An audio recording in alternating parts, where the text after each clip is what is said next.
Hello my dear friends, कैसे हैं आप सब लोग। This is excellent coaching classes here and you are all most most most welcome in your own YouTube channel excellent coaching classes. तो friends, जैसे कि मैंने कल से अपनी न्यू सीरीज स्टार्ट किया अलॉन्ग विद कॉमर्स के साथ साथ मैंने न्यू सीरीज स्टार्ट किया बीएड की, क्योंकि बीएड के एग्जाम्स बहुत ही पास आने वाले हैं। जैसे लॉकडाउन खुलेगा जल्दी बीएड के एग्जाम्स हो गए, तो अपने कॉमर्स के साथ साथ देखिए, कॉमर्स के तो 11वीं-12वीं के अभी जो उनके पेपर हो चुके, दोबारा तो पेपर अभी उनके हो गए नहीं, तो मैंने सोचा कि मैं साथ साथ बीएड के भी डाल देती हूँ, जिससे बीएड के स्टूडेंट्स के लिए भी आसानी। तो जैसे फ्रेंड्स, आपको पता है, आपने मेरी प्रीवियस वीडियो देखी होगी अपनी सीरीज में। अभी तक तो मैंने एक ही वीडियो डाली है, कल से शुरू की है, of the subject contemporary India and education, जो कि आपका बीएड फर्स्ट ईयर का सब्जेक्ट है। उसका फर्स्ट चैप्टर था एजुकेशन इन इंडिया। उसमें मैंने आपको बता दिया था कल क्या था, उसके क्या इंट्रोडक्शन था, किस टाइप की एजुकेशन मिलती थी, वैदिक एजुकेशन, उसकी features, aims, objectives, realization, educational institution, इन सब के बारे में मैंने आपको अपने प्रीवियस वीडियो में बता दिया था। और फ्रेंड्स, जैसा कि मैं आपको बता रही हूँ कि पहले मैं आपको जो करवाऊंगी वो सारे 16 मार्क्स के क्वेश्चंस हैं। आप मेरी बात ध्यान से सुनिए। बीएड के एग्जाम में आपके 16 मार्क्स के 3 क्वेश्चन आते हैं, तो 16 3 जा 48 मार्क्स के आपके 3 क्वेश्चंस आते हैं, जिसमें मतलब चॉइस में आते हैं, मतलब एक क्वेश्चन और दूसरा क्वेश्चन में चॉइस होती है, आपको एक करना होता है। और बचे हुए 4 मार्क्स के 4 क्वेश्चन आते हैं, तो 4 4 जा 16, तो 48 और 16 कितने हो गए आपके 64। और बचे भी आपके 2 मार्क्स के क्वेश्चन आते हैं, 16 मार्क्स के, जो 10 होते हैं, आपको 8 करने होते हैं, तो वो हो जाते हैं 16, तो 64 + 16 80। इस तरह से आपका 80 मार्क्स का पेपर सेटअप होता है। तो मेरा पिछला पूरी जो मेरी एक वीडियो होती है वो 16 मार्क्स का एक क्वेश्चन होता है। तो पिछला मैंने एक आपको पिछली वीडियो में 16 मार्क्स का एक क्वेश्चन करवा दिया था, आज का भी मेरा 16 मार्क्स का एक क्वेश्चन है। मेरे अकॉर्डिंग फ्रेंड्स, अगर आपको लॉन्ग आ जाए तो शॉर्ट आप उसमें से अपने आप निकाल लेते हो। तो आज का जो मेरा टॉपिक है education in India, chapter 1 contemporary India and education series of BEd, उसका merits and demerits of Vedic education है। मैंने कल की वीडियो में आपको वैदिक एजुकेशन क्या होती है ये बता दिया था। आज की मेरी वीडियो में मेरिट्स और उसके डिमेरिट्स है, ये भी सेपरेटली 16 मार्क्स का क्वेश्चन बन के तैयार हो जाता है। So without wasting of time let's start our video. और वीडियो स्टार्ट करने से पहले मेरे न्यू बीएड स्टूडेंट्स, अगर आपने अभी तक मेरे चैनल को सब्सक्राइब नहीं किया है तो मेरे चैनल को सब्सक्राइब कर लीजिए। इसके प्रोजेक्ट वर्क की सारी फाइलें तो ऑलरेडी मैंने बहुत पहले अपने वीडियोस अपने चैनल में डाल दी थी। अब से आपको इसके एकेडमिक सारे सेशंस की भी वीडियोस टाइम टू टाइम मिलती रहेगी। So please subscribe my channel and don't forget to press the bell icon. तो फ्रेंड्स, पहला अगर हम मेरिट्स और डिमेरिट्स करेगा वैदिक एजुकेशन के, तो मेरिट्स देख लेते हैं। मेरिट्स मतलब एडवांटेजेस, फायदे। पहला एडवांटेज क्या होता है वैदिक एजुकेशन का? पहला एडवांटेज होता है फ्री एजुकेशन। फ्री एजुकेशन, अब देखिए, जो हमारी वैदिक एजुकेशन थी उसमें किसी को भी कोई पैसा नहीं देना पड़ता था। अगर मैं आपको अभी बता दूं तो एक इसका डिमेरिट देख लीजिए, education not the responsibility of state. ये मैं आपको जस्ट अभी अपनी इस वीडियो में बताऊंगी। इससे पहले ये देख लीजिए, एजुकेशन किसी भी स्टेट की कोई रिस्पॉन्सिबिलिटी नहीं होती थी। कोई गवर्नमेंट आपकी एजुकेशन करवाने के लिए रिस्पॉन्सिबल नहीं होती थी। तो मेरी एक बात बताइए, अगर गवर्नमेंट हमारी रिस्पॉन्सिबल नहीं होगी तो कौन रिस्पॉन्सिबल होगा हमारी एजुकेशन को कंडक्ट करवाने के लिए? अब जो गुरुकुल में एजुकेशन होती थी वो बिल्कुल फ्री एजुकेशन होती थी, नो फीस वर चार्ज, कोई पैसा नहीं लिया जाता था बच्चों से। फ्री बोर्डिंग होती थी, बोर्डिंग मतलब हॉस्टल, फ्री हॉस्टल में रहते थे, फ्री खाना मिलता था, फ्री कपड़े मिलते थे, कोई पैसा नहीं लगाया जाता था। अब कौन पैसा देता था? गवर्नमेंट भी नहीं देगी, फ्री में भी सब कुछ मिल रहा है तो कौन पैसा देगा? तो यस फ्रेंड्स, इसका पैसा हमारे देते थे rich donator, rich people, ruler, mercy of rulers, मतलब वो अमीर अमीर लोग जो अपनी डोनेशन यानी दान देना चाहते हैं एजुकेशन के लिए, जिससे एक जगह की एजुकेशन बढ़े और बच्चों को अच्छे से पढ़ाई मिल सके, तो वो रिच पीपल डोनेट करते थे एजुकेशन के लिए। कोई गवर्नमेंट पैसा डोनेट नहीं करती थी। ओके फ्रेंड्स, तो पहला पॉइंट आपको समझ आ गया इसका फ्री एजुकेशन। दूसरा देखते हैं wider meaning of education. Education का वाइडर मीनिंग यानी उसका जो वाइडर मतलब बड़ा स्वरूप, बड़ा उसका मीनिंग इसलिए था क्योंकि एजुकेशन तो देखो गुरुकुल तो आपको एक पर्टिकुलर, जैसे आप सपोज करो 12th तक पढ़ रहे हो या आप अपनी अंडर ग्रेजुएट हो, आप अपनी ग्रेजुएशन कर रहे हो, पोस्ट ग्रेजुएशन कर रहे हो, देन आप अपनी कोई ट्रेनिंग कर रहे हो जैसे बीएड हो गई, बीटीसी हो गई, पीएचडी हो गई, कुछ भी आप कर रहे हो, तो उसके बाद आप एक बार अपना कोर्स कंप्लीट कर लो तो शायद ही कोई बंदा आज की डेट में दोबारा पढ़ता है या सेल्फ उस चीज को रिपीट करता है। बच्चे सोचते हैं कि हमने एक बार जो चीज कर ली दोबारा हमें करने की क्या जरूरत है, अब उसका क्या होगा। लेकिन पुराने जमाने में वैदिक पीरियड में ऐसा नहीं था। गुरुकुल में जितनी पढ़ाई हो जाती थी उसके अलावा बच्चे अपनी, जैसे आपने इस पॉइंट में देखे, सेल्फ स्टडी करते थे। उसी चीज को पहले आपके जो कहते हैं श्लोक्स वगैरह के साथ जो आपकी टेक्निकल एजुकेशन होती थी पहले वो होती थी अर्थशास्त्र। अर्थशास्त्र में क्या होता था, आपके बाण चलाना सिखाना, धनुष बाण, धनुष विद्या, इन सब चीजों के जो ज्ञान होते थे उनको बच्चे सेल्फ स्टडी करके उनकी प्रैक्टिस करते थे ताकि जितनी चीज गुरुकुल में सिखाई गई है उससे वो ज्यादा से ज्यादा गेन कर सके। तो इसलिए वाइडर मीनिंग ऑफ एजुकेशन था कि बच्चे अपने कोर्स खत्म होने के बावजूद भी अपनी चीज को करते थे, स्वयं करते थे, अपने आप करते थे, सेल्फ स्टडी करते थे। लेकिन आजकल ऐसा नहीं होता। बच्चों का ये थिंकिंग होती है आज की डेट में जो चीज एक बार खत्म हो जाए दोबारा हम उसे नहीं करेंगे। ओके फ्रेंड्स, फिर थर्ड होता है wider objectives of education. Wider objective मतलब उस जमाने के एजुकेशन, आज के एजुकेशन देखो आप पढ़ रहे हो, ठीक है, पढ़ रहे हो, आपका मेंटल डेवलपमेंट हो रहा है, चलो मॉरल भी हो सकता है, आपका इमोशनल हो रहा है, लेकिन आपका फिजिकल डेवलपमेंट एजुकेशन से नहीं होता, साइकोलॉजिकल डेवलपमेंट नहीं होता, सोशल डेवलपमेंट नहीं होता। मतलब ऑब्जेक्टिव्स आपकी पहले जमाने में पढ़ाई के साथ साथ वैदिक एजुकेशन पीरियड में आपको फुली ये अपॉर्चुनिटीज मिलती थी कि आप अपना फिजिकल डेवलपमेंट कर सके। और वो कैसे मिलती थी मैंने आपको अभी अभी बताया। पढ़ाई के साथ साथ वो लोग आपको अर्थशास्त्र, आपको धनुष चलाना, आपको और भी इस तरह की जो युद्ध लड़ने की टाइप की चीजें होती है वो सिखाना, सब कुछ होता था। इसलिए आपका फिजिकल डेवलपमेंट भी होता था। सिर्फ ओनली बुकिश नॉलेज नहीं प्रोवाइड करते थे जैसा कि आजकल की करंट एजुकेशन में होता है। फिर फोर्थ पॉइंट होता है वाइडर कैरिकुलम ऑफ एजुकेशन। इसे सर्कुलम में बोलते हैं बट वैसे कैरिकुलम होता है। तो जो वैदिक एजुकेशन का कैरिकुलम होता है, कैरिकुलम क्या होता है ये मैं आपको अपने अपकमिंग वीडियोस में बताऊंगी। ये वैसे कोर्स ऑफ एक्शन होता है, मतलब आपको क्या करना है ये चीज जो आपको बताते हैं by your authorities, coordinating authorities, वो होता है कैरिकुलम।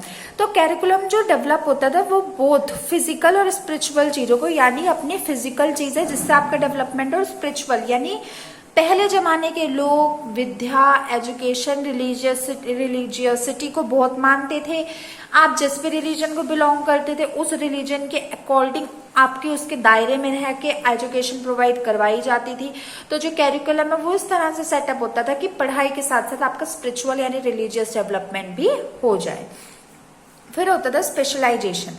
स्पेशलाइजेशन ये तो हमारे आज भी होता है। देखो जिस बंदे को, जिस बच्चे को जिस चीज में इंटरेस्ट है उसे वही चीज पढ़ाए, वही चीज करवाए और उसे उस चीज में आगे लेके जाए। इसका एग्जाम्पल एक मैं आपको देती हूँ। जैसे महाभारत के टाइम में अर्जुन को धनुष चलाने में बहुत इंटरेस्ट था, तो उस टाइम में जो द्रोणाचार्य गुरु थे उन्होंने उन्हें धनुष विद्या में आगे लेके गए। जो भीम थे उन्हें गदा चलाने में इंटरेस्ट था तो उन्हें गदा के उसमें आगे लेके गए। आज आप देख लीजिए अगर कोई कॉमर्स ऑप्ट करता है 11th के बाद, तो 10th के बाद, तो वो कॉमर्स में अपनी ग्रेजुएशन करता है, CS करता है, टीचिंग लाइन में जाता है, किसी में भी जाता है, कोई साइंस लेता है तो उसमें जाता है। तो जिस चीज में बच्चे के कैपेबिलिटीज हो, स्किल्स हो, इंटरेस्ट हो, उसे वही करना चाहिए। देखिए मेरा भी ये पर्सनल आपका एक्सपीरियंस है कि अगर बच्चे को आप अपनी मर्जी थोपेगे तो वो कभी उस चीज में आगे नहीं जा पाएगा, क्योंकि वो अपनी खुशी से वो काम नहीं करेगा। तो स्पेशलाइजेशन यानी जो चीज बच्चे को चाहिए आप उसे उसमें आगे बढ़ने दो, देखना एक दिन आपका बच्चा उसमें स्टार बन के निकलेगा। ठीक है फ्रेंड्स, तो इसलिए स्पेशलाइजेशन इस वे में नेसेसरी हुआ करती थी। फिर होता है आपका development of best way of teaching. हर तरह के सबसे अच्छी टाइप की teaching, best way of teaching provide करे, ये काम भी वैदिक एजुकेशन को होता था। आज के ज़माने में भी होता है ये, भले बहुत मॉडर्नाइजेशन आ गए, टेक्नोलॉजिकल अपग्रेडेशन आ गए, लेकिन जो उस टाइम में एजुकेशन प्रोवाइड करते थे उसकी तुलना कोई भी आज नहीं कर सकता, क्योंकि वो जब फ्री एजुकेशन होते थे तो टीचर्स का भी मेन मोटिव होता था और स्टूडेंट्स का भी यही मोटिव होता था कि ज़्यादा से ज़्यादा अपनी एजुकेशन से बेनिफिट गेन कर सके। Problem solving method, story telling, dramatisation, बहुत सारे मेथड यूज होते थे। ये मैं आपको अपने अपकमिंग वीडियोस में बताऊंगी इनके बारे में इन डिटेल। फिर लास्ट ऑफ मेरिट होता है प्रॉपर एनवायरनमेंट। गुरुकुल मैंने आपको अपने प्रीवियस वीडियोस में भी बताया था, गुरुकुल आपके screen lap of nature, lap मतलब नेचर की गोद में सिचुएटेड होते थे, जहाँ पे ग्रीनरी होती थी, एयर होते थे, जिससे आपका अलॉन्ग विद योर स्टडीज आपको प्रॉपर एनवायरनमेंट, शांत काम एनवायरनमेंट भी मिलता था। तो ये थे फ्रेंड्स आप इसके मेरिट्स। होपफुली सो आपको बहुत अच्छे से ये समझ आ गए होंगे। फिर भी अगर आपको कोई चीज ना समझ आई हो तो मेरे कमेंट सेक्शन में लिखिए, मैं उसको जल्द से जल्द सॉल्व करने की कोशिश करूंगी। Now let's wrap up to our demerits. Demerits क्या थे वैदिक एजुकेशन के? Education not the responsibility of state. ये मैंने आपको शुरू में भी इसके मेरिट्स के फर्स्ट पॉइंट में बताया था। जो एजुकेशन थी वो आपके स्टेट की, कोई गवर्नमेंट की रिस्पॉन्सिबिलिटी नहीं थी। गवर्नमेंट बिल्कुल भी पैसा नहीं देती थी, ना ही बच्चों की यूनिफॉर्म के लिए, बोर्डिंग के लिए, पढ़ाई के लिए, रहने के लिए गवर्नमेंट का कोई मतलब नहीं हुआ करता था। ठीक है फ्रेंड्स, और इसमें आपकी कोई वुमेन एजुकेशन को नेग्लेक्ट किया जाता था। पुराने जमाने में सिर्फ और सिर्फ बॉयज को ही एजुकेशन प्रोवाइड करने के लिए मोटिवेट किया जाता था। वुमेन्स को यही सोचते थे कि वो सिर्फ और सिर्फ हाउस होल्ड वर्क करे। ओके फ्रेंड्स, फिर होता है अनसर्टेन सोर्स ऑफ इनकम। ये मैंने आपको ये भी अभी भी बताया था, कोई गवर्नमेंट का मतलब नहीं होता था पैसा देने में, पैसों से रिलेटेड एजुकेशनल अपॉर्चुनिटीज प्रोवाइड करने के लिए। वैदिक एजुकेशन में सिर्फ और सिर्फ जो आपके रिच पर्सन्स, अमीर लोग होते थे, वो पैसा डोनेट करते थे, या mercy of rulers. What is the meaning of mercy? Daya. Rulers मतलब किंग, जो किंग की अपनी दया से, दया करके पैसे को गुरुकुल्स में दे देते थे, उनसे बच्चे एजुकेशन प्रोवाइड करते थे। आप देखो, आप किसी पे कंपेल नहीं कर सकते हो कि तुम डोनेट करो ही करो।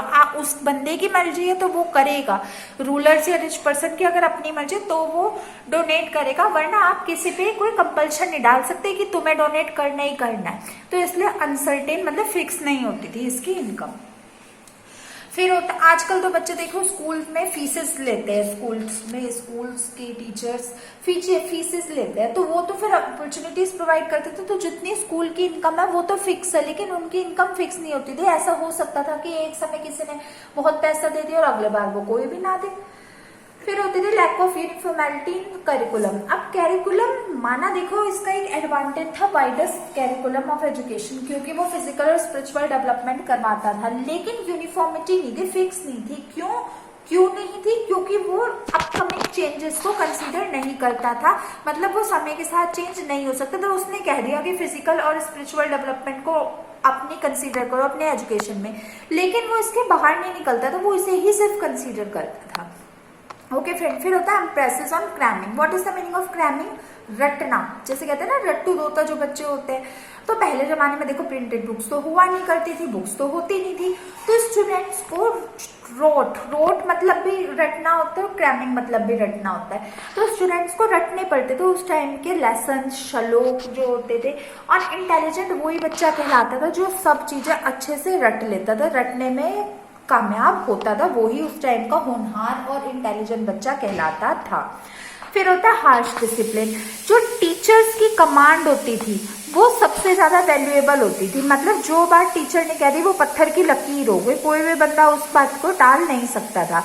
स्टूडेंट और टीचर दोनों स्ट्रिक्ट रेगुलेशंस में रहते थे, इसलिए हार्श डिसिप्लिन को कहा गया है। Lack of freedom of thoughts. Freedom of thoughts में भले ही थॉट्स को सुन लिया जाता था बच्चों के, लेकिन जो फाइनल डिसीजन होता था वो अकॉर्डिंग टू वेदास ही होता था, अकॉर्डिंग टू रिलीजियस स्पिरिट, मतलब जो जिस धर्म को बिलोंग करता है उसकी जो धार्मिक किताबें होती है उसके अकॉर्डिंग ही आपका फाइनल जजमेंट होता था, क्योंकि जो धार्मिक पुराणों की बात होती थी वो ही फाइनल मानी जाती थी। नेग्लेक्ट ऑफ वर्ल्डली लाइफ का इसका क्या मतलब हुआ? एजुकेशन का एम बस एक ही होता था कि बच्चों का डेवलपमेंट करे, लेकिन जो रियल लाइफ सिचुएशन है, मतलब वो बच्चे को जो रियल डेवलपमेंट चाहिए, उस समय पे डेवलपमेंट चाहिए, वो कंसीडर नहीं करता था। लास्ट है एक्सेसिव इम्पोर्टेंस टू रिलीजन, यानी बहुत ज्यादा इम्पोर्टेंस अपनी आपकी रिलीजन को दी जाती थी। हर एक, मैंने आपको पहले भी बताया था कि कोई भी अपने प्रेजेंस और क्लैनिंग और lack of freedom of thoughts वाले पॉइंट में कि जो बात रिलीजन्स की स्पिरिट में, जैसे रामायण महाभारत हिंदू की हो गई या बाइबल बुद्धिस्ट की हो गई, जो बात आपके रिलीजियस बुक्स में कही गई वो ही माननीय होती थी। अपने थॉट्स का तो कोई महत्व होता ही नहीं था। जो चीज आपके रिलीजियस स्क्रिप्ट्स और बुक में, हॉली बुक्स में लिखी जाती थी वो ही फाइनल मानी जाती थी। ठीक है फ्रेंड्स, तो ये थे आपके इसके डीमेरिट्स। फिर भी अगर आपको कोई पॉइंट समझना है तो मेरे कमेंट सेक्शन में लिखना। तो ओके फ्रेंड्स, आज की मेरी वीडियो थी आपकी merits and demerits of Vedic education. Hope आपको ये अच्छे से डिटेल्ड एक्सप्लेनेशन समझ आई होगी। ये 16 मार्क्स का क्वेश्चन है, आप इसे लिखेंगे, लर्न करेंगे मेरे वाले तरीके से ही, इसके नोट्स बनाएंगे तो होपफुली सो आपके 16 में से 14-15 मार्क्स तो आराम से आ ही जाएंगे। तो न्यू स्टूडेंट्स प्लीज चैनल को सब्सक्राइब करिए और बेल आइकन को दबाइए, जिससे आपको हर एक नोटिफिकेशन कोई भी मिस ना हो पाए। पढ़ाई करिए क्योंकि आपके जल्दी पेपर हो गए, तो इसलिए अपनी पढ़ाई को बिल्कुल भी मिस ना करिए। और फ्रेंड्स, मेरी वीडियोस ज्यादा से ज्यादा बच्चों के साथ शेयर कीजिए ताकि ये कॉन्सेप्ट हर बच्चे के क्लियर हो जाए। मैं आपसे मिलूंगी नेक्स्ट वीडियो में soon. Till then goodbye and stay tuned.